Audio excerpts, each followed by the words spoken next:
Last year, Red Bull sold 14 billion cans, almost 2 for every person on the planet. But only a few years before that, Red Bull was months away from bankruptcy. Over the last decades, we've all seen Red Bull make a man jump out of space, get a skier on top of Mount Everest, and make him descend it, and quite frankly, pull off some of the most audacious, dangerous, and scary marketing stunts in modern history, while selling billions of cans in the process. But how does a drink company build a bigger media empire than most legacy networks? How did they become one of the most recognized and coveted brands on the planet? And most importantly, what decisions turned them into a $10 billion company? My name is Omar, and I'm the founder at Growth Labs, and I've spent the past 5 years working with premium brands and going all the way up to multiple 7 figures and 8 figures in revenue. And in this video, we're going to break down how Red Bull became one of the greatest brands in history. We're going to go from timeless campaigns to modern day social ads, and we're going to establish and really pinpoint how you can apply these principles into your own business to position your brand as a premium actor in your marketplace and charge higher prices and scale faster. Let's get straight into it. It's 1982. Dietrich Mateschitz, a 30-year-old marketing executive at a toothpaste company, steps down of a plane in Bangkok. His head is pounding. He's suffering from brutal jet lag that makes his eyes burn and his head feel like it's weighing 10 tons. He's sent in Thailand to sell toothpaste, but right at this moment, he can barely stay awake and think about his meeting. He notices his taxi driver isn't tired. Neither are the people that he's looking at, the construction workers, the people working on the streets. He's observing the environment in which he's in and noticing that everyone is operating at peak energy levels. And the main common thread between all of these people, they're all sipping from a small brown glass bottle filled with a bright yellow label. And the image shows 2 bulls charging one into the other. The drink is called Krating Dang. So he buys one. The substance is thick, non-carbonated, and is very sweet. He drinks it, and within minutes, the effects of jet lag vanish. His mind is electric. Most people living in that moment would just be grateful of the jet lag effects vanishing. However, for Dietrich, it was different. He was staring at the opportunity of a lifetime. He immediately realizes that there is no energy drink category in Europe. It just doesn't exist. And he looks at the product, it's not soda. When he's looking at the product, he's not looking at a non-carbonated drink. He's looking at $1 billion hole in the market that he came from. What he does is very simple. He tracks down the owner of the drink, a Thai billionaire called Chaleo Yuvidya, and he makes him a proposal that sounds insane. He tells him, I'll quit my prestigious job right now. We'll both put up $500,000, which is every cent that I have, and we'll get this drink into the West. The banks obviously laugh at them. Market researchers at the time tell them that the drink tastes medicinal, it doesn't taste good, it won't perform well. They even predict that it will fail within 6 months. But Dietrich doesn't listen. He spends the next 3 years westernizing the drink. He adds bubbles, he swaps the brown glass container into a blue and silver can. He prices it twice the price of Coca-Cola, which was $2 at the time, despite it being half the size. And so picture this with me. It's April 1st, 1987. Red Bull hits the shelves in Austria for the first time, and it completely fails. The company is literally bleeding money. By 89, they've had over $1 million in losses. Dietrich has no money for TV ads, no money for billboards, and the public just thinks that his drink tastes like liquid candy. And so what he did next was nothing short of genius. He flies to London, he hits all of the nightclubs, and he hires teams of students to do something very bizarre. Instead of convincing them to just sell the drinks and give them a commission out of every sale they make, he tells them to place empty cans in trash cans outside the most popular nightclubs in the city. He tells them to leave empty cans on bars, he tells them to leave empty cans on tables, and even in the gutters. The next morning, thousands of people walk past these empty cans. They see mountains of them throughout the city, and they wonder, well, hey, what's this? And the plan worked because the sales just skyrocketed from there. But Dietrich knew that this was a temporary relief for his business, and that this alone wouldn't save his company from the big trouble that it was facing. He realizes that every single business that he's competing with is begging for attention, that they're spending millions of dollars on TV ads or billboards to basically look like every other company, and they're just blending in. He decided that he was done begging, that he wasn't going to compete for attention, and he committed to building a brand that people can't look away from. And so in the 40 years of Red Bull's history, he applied 4 core principles that turned Red Bull into what it is today.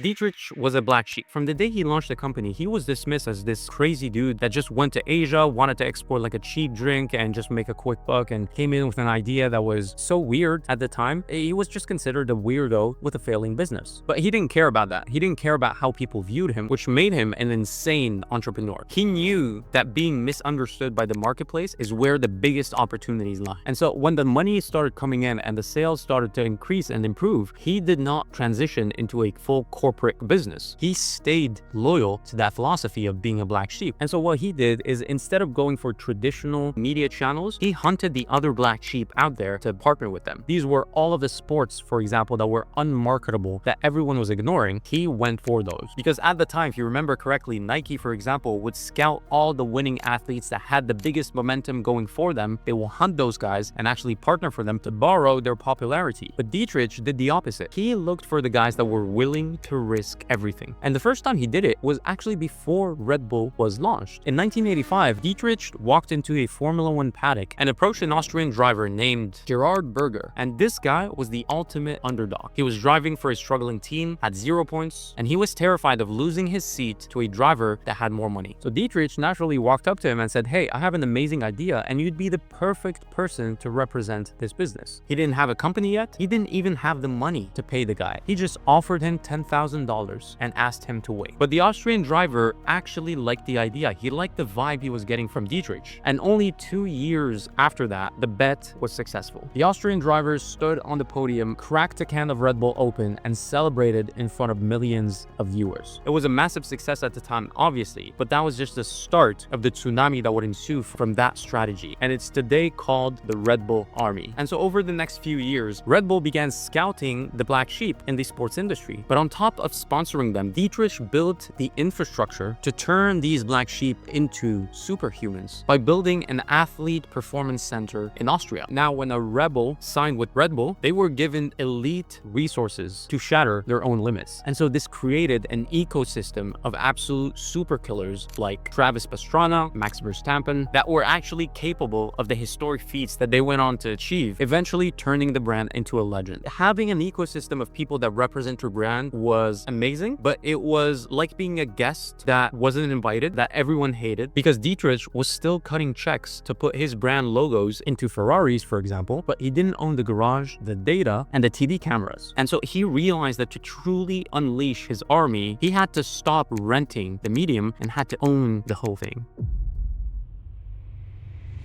Don't be a partner, be the boss. In 2004, Ford was desperate to dump their failing Jaguar racing team. It was a corporate disaster that was bleeding money and finishing at the back of the pack. And so Dietrich stepped in with a move that defined the brand's identity. He actually bought the team for $1.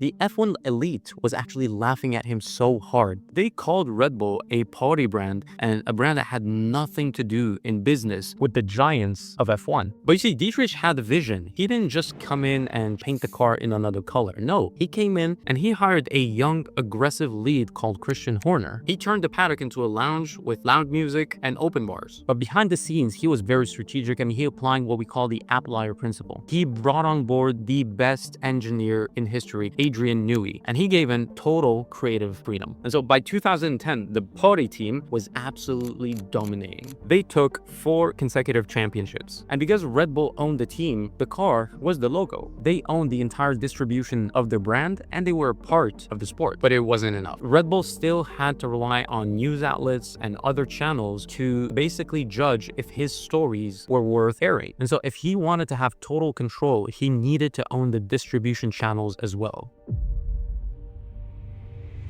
2007, he founded Red Bull Media House, a full-scale production studio. That's when they started producing this Hollywood quality content that we all saw on YouTube and all of these channels. And that was when they started owning the distribution of literally everything that they were doing. And the ultimate test of this system was the Stratos mission. In 2012, Red Bull did not buy a Super Bowl ad. Instead, they spent 7 years and millions of dollars to drop Felix Baumgartner from a capsule 24 miles above Earth. And 8 million people watched the jump live, which obviously is a record. And the reason for that is because it was a legitimate world first. And every news channel had to broadcast the event for free to capture the attention. This single campaign is rumored to have generated over $6 billion for Red Bull. But most importantly, it became the core philosophy of the brand, doing dangerous things in a fun way. Whether it's athletes skiing down Everest, mountain biking off skyscraper ridges, or F1 cars racing through the desert, Red Bull produces the most viral marketing on the planet simply by documenting the impossible. And it all comes down to the exaggerated benefit. And the message goes as is. If Red Bull can help a man jump off of space, it can definitely help you get through Monday morning. You need to understand that Red Bull was always focused on one thing, and that was positioning. They didn't build a $10 billion business just by selling drinks. They built it by selling a feeling, an experience. And to bring this to a lower scale, I see most founders getting stuck in selling features and benefits and competing on taste, and that is a massive mistake. Because yes, that is important and that is a fundamental part of your marketing strategy. However, look at what Dietrich did. He focused on identity while ignoring all of that. Stop chasing what every one of your competitors is doing. That doesn't do you any benefit. Find your black sheep space in your own niche and really go all in on it. As a founder, you should always strive to own as much of the medium as possible. If you're constantly relying on platforms, if you're constantly hoping that your ad account is not going to get shut down, if you're not building moats around your business, that is not in your own benefit long term, even midterm. You need to be building communities and getting your customers off of these platforms and building stable, resilient, and reliable infrastructure that guarantees your business is not 100% dependent on other platforms. We at Outlier Labs make you really stretch the benefits that your products give to customers, because in a world where every single person has heard every single claim out there, there is no unicity anymore except in the feeling that you make your customers feel. And so you need to be able to communicate that to your customers, and you do that by exaggerating the benefits so that people can actually view your product as a medium to gaining that benefit. You don't need to freaking drop a man from space to make this work, by the way. You just need to find your own Stratos moment. It's that one piece of content or that bold move that really sends you into a category of your own, and that puts you in a position where the customers that you're selling to stop for a moment and just say, if they can make me feel that, well, maybe they can help me with this. Dietrich once said that he doesn't bring the product to people, he brings people to the product. And so if you only take one thing from this video, is that you need to stop selling your product and start selling an identity. Build the army, own the stadium, and give them a show that they will never ever forget. If you want to scale your brand to 7 figures or even 8 figures, and you want the exact playbooks that we use and we've been using for the past 5 years, I've broken them all in my free community, which you can join for free through the first link in the description. Hope you enjoyed the video, and I'll see you on the next one. Cheers.